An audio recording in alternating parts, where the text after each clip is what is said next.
छठा अध्याय। प्रहलाद जी का असुर बालकों को उपदेश। प्रहलाद जी ने कहा, मित्रों, इस संसार में मनुष्य जन्म बड़ा दुर्लभ है। इसके द्वारा अविनाशी परमात्मा की प्राप्ति हो सकती है, परंतु पता नहीं कब इसका अंत हो जाए। इसलिए बुद्धिमान पुरुषों को बुढ़ापे या जवानी के भरोसे न रहकर बचपन में ही भगवान की प्राप्ति करने वाले साधनों का अनुष्ठान कर लेना चाहिए। इस मनुष्य जन्म में श्री भगवान के चरणों की शरण लेनी ही जीवन की एकमात्र सफलता है, क्योंकि भगवान समस्त प्राणियों के स्वामी, सुहृद, प्रियतम और आत्मा है। भाइयों, इंद्रियों से जो सुख भोगा जाता है वो तो जीव चाहे जिस योनि में रहे, प्रारब्ध के अनुसार सर्वत्र वैसा ही मिलता रहता है। जैसे बिना किसी प्रकार का प्रयत्न किए निवारण करने पर भी दुख मिलता है, इसलिए संसार के सुख के उद्देश्य से प्रयत्न करने की कोई आवश्यकता नहीं है, क्योंकि स्वयं मिलने वाली वस्तु के लिए परिश्रम करना आयु को और शक्ति को व्यर्थ गंवाना है। जो इनमें उलझ जाते हैं उन्हें भगवान के परम कल्याण स्वरूप चरण कमलों की प्राप्ति नहीं होती। हमारे सिर पर अनेकों प्रकार के भय सवार रहते हैं, इसलिए ये शरीर जो भगवत प्राप्ति के लिए पर्याप्त है, जब तक रोग शोक दिग्रस्त होकर मृत्यु के मुख में नहीं चला जाता, तभी तक बुद्धिमान पुरुष को अपने कल्याण के लिए प्रयत्न कर लेना चाहिए। मनुष्य की पूरी आयु 100 वर्ष की है। जिन्होंने अपनी इंद्रियों को वश में नहीं कर लिया है, उनकी आयु का आधा हिस्सा तो यूं ही बीत जाता है, क्योंकि वे रात में घोर तमोगुण अज्ञान से ग्रस्त होकर सोते रहते हैं। बचपन में उन्हें अपने हित अहित का ज्ञान नहीं रहता। कुछ बड़े होने पर कुमार अवस्था में वे खेल कूद में लग जाते हैं। इस प्रकार 20 वर्ष का तो पता ही नहीं चलता। जब बुढ़ापा शरीर को ग्रस्त कर लेता है, तब अंत के 20 वर्षों में कुछ करने धरने की शक्ति ही नहीं रह जाती। रह गई बीच की कुछ थोड़ी सी आयु, इसमें कभी न पूरी होने वाली बड़ी बड़ी कामनाएं हैं, पलक पकड़ रखने वाला मोह है, और घर द्वार की वो अशक्ति है जिससे जीव इतना उलझ जाता है कि उसे कुछ कर्तव्य अकर्तव्य का ज्ञान ही नहीं रहता। इस प्रकार बची खुची आयु भी हाथ से निकल जाती है। दैत्य बालकों, जिसकी इंद्रियां वश में नहीं है, ऐसा कौन सा पुरुष होगा जो घर गृहस्थी में आसक्त और माया ममता की मजबूत फांसी में फंसे हुए अपने आप को उससे छुड़ाने का साहस कर सके। जिसे चोर, सेवक एवं व्यापारी अपने अत्यंत प्यारे प्राणों की भी बाजी लगाकर संग्रह करते हैं, और इसलिए उन्हें जो प्राणियों से भी अधिक वांछनीय है, उस धन की तृष्णा को भला कौन त्याग सकता है। जो अपनी प्रियतमा पत्नी के एकांत सहवास, उसकी प्रेम भरी बातों और मीठी मीठी सलाह पर अपने को निछावर कर चुका है, भाई बंधु और मित्रों के स्नेह पाश में बंध चुका है, और नन्हे नन्हे शिशुओं की तोतली बोली पर लुभा चुका है, भला वो उन्हें कैसे छोड़ सकता है। जो अपनी ससुराल गई हुई प्रिय पुत्रियों, पुत्रों, भाई बहनों और दीन अवस्था को प्राप्त पिता माता, बहुत से सुंदर सुंदर बहुमूल्य सामग्रियों से सजे हुए घरों, कुल परंपरागत जीविका के साधनों तथा पशुओं और सेवकों के निरंतर स्मरण में रम गया है, वो भला उन्हें कैसे छोड़ सकता है। जो जनेंद्रिय और रसनेंद्रिय के सुखों को ही सर्वस्व मान बैठा है, जिसकी भोग वासनाएं कभी तृप्त नहीं होती, जो लोभवश कर्म पर कर्म करता हुआ रेशम के कीड़े की तरह अपने को और भी कड़े बंधन में जकड़ता जा रहा है, और जिसके मोह की कोई सीमा नहीं है, वो उनसे किस प्रकार विरक्त हो सकता है और कैसे उनका त्याग कर सकता है। ये मेरा कुटुंब है, इस भाव से उसमें वो इतना रम जाता है कि उसके पालन पोषण के लिए अपनी अमूल्य आयु को गंवा देता है, और उसे ये भी नहीं जान पड़ता कि मेरे जीवन का वास्तविक उद्देश्य नष्ट हो रहा है। भला इस प्रमाद की भी कोई सीमा है।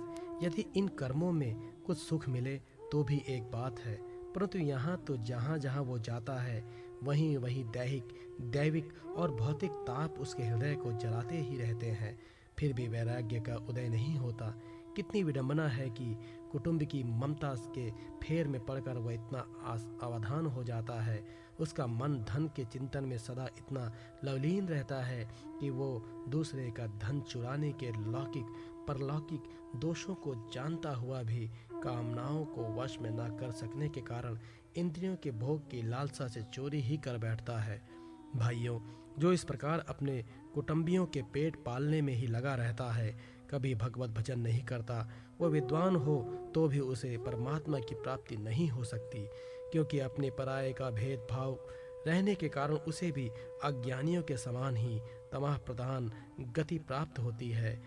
जो कामनियों के मनोरंजन का सामान उनका कीड़ा मृग बन रहा है, और जिसने अपने पैरों में संतान की बेड़ी जकड़ ली है, वो बेचारा गरीब, चाहे कोई भी हो, कहीं भी हो, किसी भी प्रकार से अपना उद्धार नहीं कर सकता। इसलिए भाइयों, तुम लोग विषयासक्त दैत्यों का संग दूर से ही छोड़ दो और आदिदेव भगवान नारायण की शरण ग्रहण करो, क्योंकि जिन्होंने संसार की आसक्ति छोड़ दी है, उन महात्माओं के वे ही परम प्रियतम और परम गति हैं। मित्रों, भगवान को प्रसन्न करने के लिए कोई बहुत परिश्रम या प्रयत्न नहीं करना पड़ता, क्योंकि वे समस्त प्राणियों की आत्मा है और सर्वत्र सबकी सत्ता के रूप में स्वयं सिद्ध वस्तु है। ब्रह्मा से लेकर तिनके तक छोटे बड़े समस्त प्राणियों में, पंचभूतों से बनी हुई वस्तुओं में, पंचभूतों में, सूक्ष्म तन्मात्राओं में, महातत्व में, तीनों गुणों में और गुणों की साम्यावस्था प्रकृति में एक ही अविनाशी परमात्मा विराजमान है। वे ही समस्त सौंदर्य, माधुर्य और ऐश्वर्य के खान है।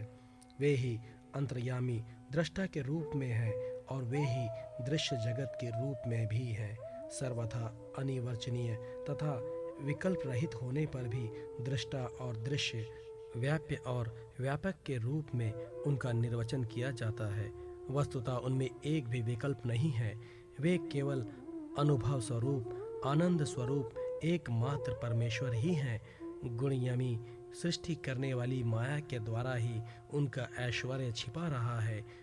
इसके निवृत्त होते ही उनके दर्शन हो जाते हैं। इसलिए तुम लोग अपने दैत्यपने का, असुरी संपत्ति का त्याग करके समस्त प्राणियों पर दया करो, प्रेम से उनकी भलाई करो। इससे भगवान प्रसन्न होते हैं। आदि नारायण अनंत भगवान के प्रसन्न हो जाने पर ऐसी कौन सी वस्तु है जो नहीं मिल जाती। लोक और परलोक के लिए जिन धर्म, अर्थ आदि की आवश्यकता बतलाई जाती है, वे तो गुणों के परिणाम से बिना प्रयास के स्वयं ही मिलने वाले हैं। जब हम श्री भगवान के चरणामृत का सेवन करने और उनके नाम गुणों का कीर्तन करने में लगे हैं, तब हमें मोक्ष की भी क्या आवश्यकता है। यूँ शास्त्रों में धर्म, अर्थ और काम, इन तीन पुरुषार्थों का भी वर्णन है। आत्मविद्या, कर्मकांड, न्याय, दंड नीति और जीविका के विविध साधन हैं। ये सभी वेदों के प्रतिपाद विषय हैं, परंतु यदि ये अपने परम हितैषी परम पुरुष भगवान श्री हरि को आत्मसमर्पण करने में सहायक हैं, तभी मैं इन्हें सत्य मानता हूँ। अन्यथा ये सब के सब निरर्थक है। ये निर्मल ज्ञान तो मैंने तुम लोगों को बतलाया है, बड़ा ही दुर्लभ है। इसके पहले नर नारायण ने नारद जी को उपदेश किया था, और ये ज्ञान उन सब लोगों को प्राप्त हो सकता है जिन्होंने भगवान के अनन्य प्रेमी एवं अकिंचन भक्तों के चरण कमलों की धूलि से अपने शरीर को नहला लिया है। ये विज्ञान सहित ज्ञान विशुद्ध भगवत धर्म है। इसे मैंने भगवान का दर्शन करने वाले देवर्षि नारद जी के मुँह से ही पहले पहल सुना था।